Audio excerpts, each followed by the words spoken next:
You know, different people might define doubling in different ways, that it's the feet are doing blah, blah, blah. But basically, it's stopping the forward motion and by getting them going the other way.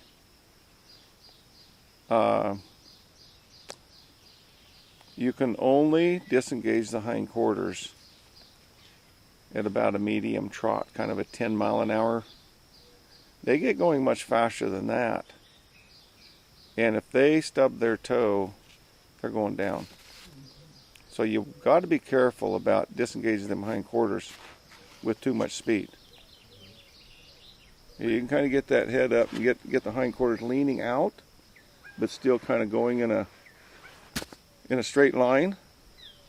They're just kind of a 3-4 track, but they're staying somewhat balanced. You're just eliminating the drive. And it's pretty hard to do that if they're folding their neck around like a lot of people teach. But their neck can be perfectly straight, which gives them the balance. If their neck is perfectly straight and their nose is tipped up here like this, you've disengaged the hindquarters. It's tricky to feel and learn that, but it'll save your bacon. Not only learn to feel it, but learn how to implement it. You can have a horse running off on that hillside and disengage his hindquarters, and he's not falling sideways, he's not spinning around, and I mean, that's all a little hard to do on a hillside like that. So if you look at Ed Connell's books, especially that green one, the vaquero horsemanship, them horse, a lot of them have their hind end underneath them. They're basically doing a rollback. Their head's in the air, it's like this, but they're swapping ends. That's the only safe way to do it if you have much speed.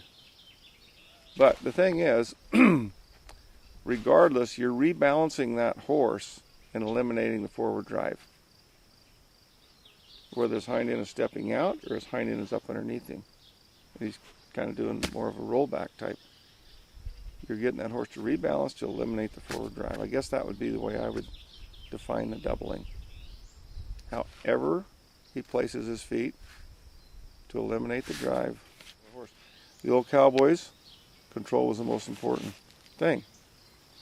You know, I mean, in some cases, roll them in the saddle, you know, and they would have doubled them enough times to a post or from another horse or on foot or something. You look at them Will James pictures, and some of that's pretty action-packed. But when they was on them, that's the one thing they needed. Otherwise, they're a passenger from here to Bruneau. And if he bucks, you better be able to ride him.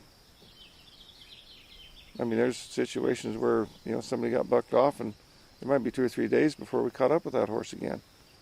They get with range horses, and you know, you finally get a saddle back and start over again. A little different scenario, but I lost a horse with my saddle for 45 days before I got my saddle back. I mean, the point is, in this kind of country, you know, they don't always just come home and be waiting at the gate for you.